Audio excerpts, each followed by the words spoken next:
اور اب مدنی خبروں کی تفصیل۔ شیخ طریقت امیر اہل سنت دامت برکاتہم العالیہ نے اپنے ایک سوری پیغام کے ذریعے سجادہ نشین شاہ محمد سعید صوفی کے انتقال پر ان کے بیٹے حضرت مولانا مفتی غلام محمد صوفی صاحب قبلہ دامت برکاتہم العالیہ سے تعزیت فرماتے ہوئے مدنی پھول ارشاد فرمائے، دعائے مغفرت کی۔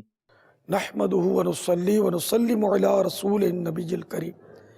سگے مدینہ محمد الیاس عطار قادری رضوی عفیانو کی جانب سے حضرت علامہ مولانا مفتی غلام محمد صوفی السلام علیکم ورحمۃ اللہ وبرکاتہ۔ اطلاع ملی ہے کہ آپ کے غالباً والد ماجد شاہ محمد سعید صوفی جو کہ سجادہ نشین تھے حضرت صوفی غلام محمد رحمۃ اللہ تعالی علیہ کے، جنہوں نے ڈربن ساؤتھ افریقہ میں بڑا دین کا کام کیا، اور اس کی نسبت سے اہل محبت ڈربن کو صوفی نگر کہتے ہیں، جن میں ہم بھی شامل ہیں۔ تو یوں مطلب حضرت قبلہ شاہ محمد سعید صوفی کا انتقال ہو گیا۔ انا للہ و انا الیہ راجعون۔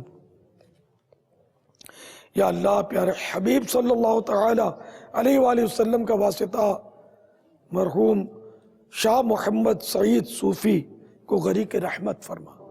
یا اللہ مرحوم کے جملہ صغیرہ کبیرہ گناہ معاف فرما۔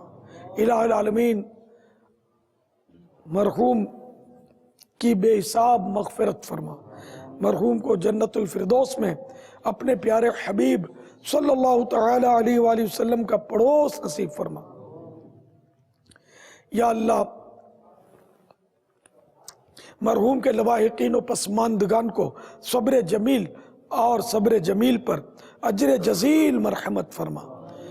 آمین بجاہ النبی الامین صلی اللہ تعالی علیہ وآلہ وسلم۔ صلو علی الحبیب صلی اللہ تعالی علی محمد۔ فیضان سنت جلد اول میں سے ایک بہت پیاری روایت جو صفحہ نمبر 44 کے بعد اور مکتوب عطار کے پیچھے لکھی ہوئی ہے، بہت پیاری روایت ہے، وہ آپ کو مرحوم کے ایصال ثواب کی نیت سے سناتا ہوں۔ حضرت سیدنا ابو ہریرہ رضی اللہ تعالی عنہ فرماتے ہیں، میں نے عرض کی یا رسول اللہ صلی اللہ تعالی علیہ وآلہ وسلم، میں جب آپ کو دیکھتا ہوں تو میرا دل باغ باغ ہو جاتا ہے اور آنکھیں ٹھنڈی ہوتی ہیں۔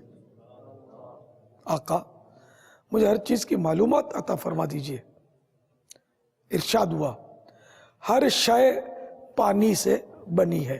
میں نے عرض کی اس چیز پر مطلع فرما دیجئے، اس بات سے بھی انفارم کر دیجئے جس سے اپنا کر میں جنت کو پا سکوں۔ فرمایا کھانا کھلاؤ اور سلام کو پھیلاؤ اور صلہ رحمی کرو، یعنی رشتہ داروں سے سلوک کرو، اور رات میں نفل نماز پڑھو، جب لوگ سوئے ہوئے ہوں تم سلامتی سے داخل جنت ہو جاؤ گے۔ تمام سوگواروں کو میرا سلام اور میری طرف سے تعزیت کا پیغام۔ مجھے یہ پیغام نگران شورا نے فارورڈ کیا، ان کو شاید مبلغ دعوت اسلامی تبریز بن مولانا عبد الرحمن نوری صاحب، انہوں نے ان کو شاید فارورڈ کیا تھا، واللہ اعلم، ہو سکتا ہے کہ مفتی غلام نبی نے فارورڈ کیا ہو۔ صلو علی الحبیب صلی اللہ تعالی علی محمد۔